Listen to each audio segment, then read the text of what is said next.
Let's talk about how to smash an interview. I'm going to talk about this from the perspective of somebody who has interviewed thousands of people.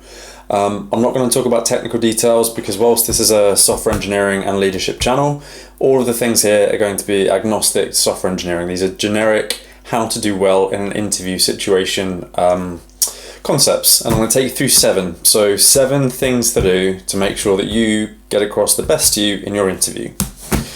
So the first one is research the company. Now this sounds so basic, but so many people don't do it. A lot of the time, the people who are hiring you probably care quite a lot about the company. So when you go in there, if you know nothing about them, it shows a lack of preparedness. It shows that you don't necessarily care about the company. And if there's a difference between you, who's very technically good at whatever that particular job is, and somebody else who is particularly technically good at that job, but that other person is more passionate and has researched the company, then they're going to give the job to them.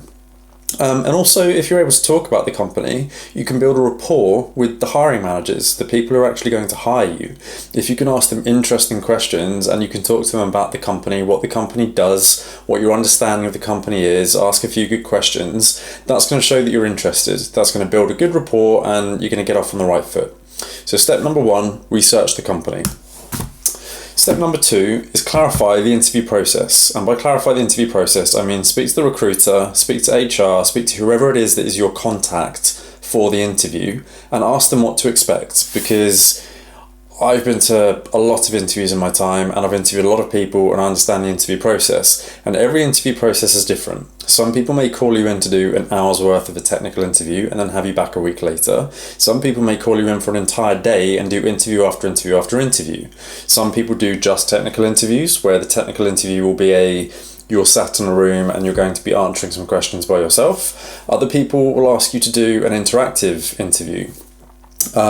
Some people will have management rounds, other people won't have management rounds. Are you expected to do a presentation? What is the expectation for this interview process? If you can ask them that, you can prepare for exactly what you're going to be coming up against. So make sure you know the interview process. That way you're not going to be surprised when you get in there and they ask you to do something you weren't expecting.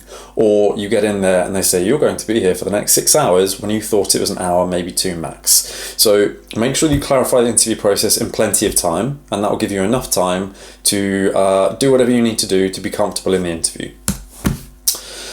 Number 3, prepare insightful questions. This kind of goes back to the first step, which is research the company, but have some insightful questions. Look in the news about that company. Go on their website and find press releases. Look for something that they have done recently in the philanthropy area. Whatever it is, prepare some insightful questions. Don't have generic questions. Don't just ask questions about, will I be able to work from home 5 days a week? How many holiday days are there? Ask questions about the company. And the more detailed you can get, the more it shows you're interested and the more likely it is that the hiring manager is going to be impressed. So come up with about 3 questions, and depending on the interview process, you may be interviewed by 1 or 10 people across many different rounds. And I always say to people, it's okay to ask these same questions at every single round, because you'll get a different answer from people who are coming from a different background. You'll get a different answer to a question from one of the software engineers, for instance, as you will from the HR hiring manager.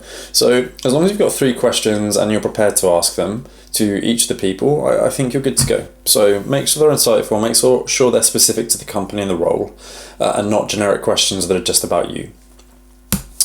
Step number 4, craft your intro. Now this is super important. When you first get into an interview, pretty much the first thing you'll always be asked to do is a brief introduction of yourself. And this is like 2, 3, maybe 4 minutes max. And it's a bit about yourself, a bit about your situation, your current role, why you're looking for a new role, a brief bit about your history. But the more you can be confident in saying this, the more relaxed you will then be for the rest of the interview. So I've seen a lot where people come in and they kind of fumble through this. They don't make a great first impression and then they're nervous for the rest of the interview. If you've practiced this in the mirror until you know it word for word and you can time it and say it's going to be 3.5 minutes, then you're golden, because you're going to go in there and that first 3.5 minutes that you're sat down with the interviewer, where normally you would be quite stressed, you're going to be fine. You're going to repeat this thing that you know is well written, know that it gets across all of the points that you want to get across, and you're not going to forget certain things. And then it eases you into the interview to make sure that you are more confident for the rest of the interview. It gets through those initial jitters that you would have if you weren't prepared. Step 5 is review your CV in detail. Do not put things in your CV that you do not know how to do. Now, there's a slight difference between embellishing things you have done and just writing things that you have never done. Make sure that you can talk in detail, because when I'm reading somebody's CV, I'm highlighting the things I want to talk about. And when I start to talk about them with the person, if they don't have an in-depth knowledge of it, then I'm just not confident that they're truthful in what they're telling me. So if they say designed a system to do X, and I say, well, what inputs did you have into your design? What thoughts did you have about potential edge cases? Tell me why you chose this design over that design. What shortcomings did it have? What would you do differently if you did it again? If they can't answer those questions, then they don't know that thing as well as they're stating they do on their CV, or at least it doesn't give me the confidence that they do.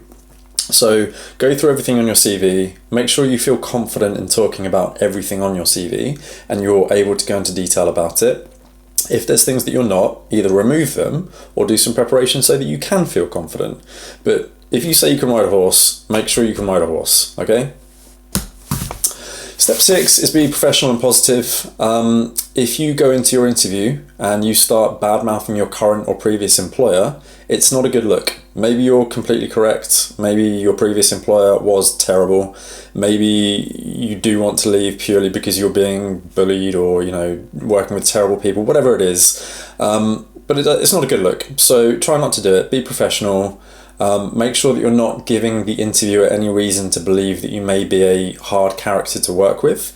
And be positive. So it's the simple things: arrive in plenty of time, dress appropriately, eye contact, shaking hands, all the typical things that you know you're supposed to do to give a good impression when you're meeting somebody.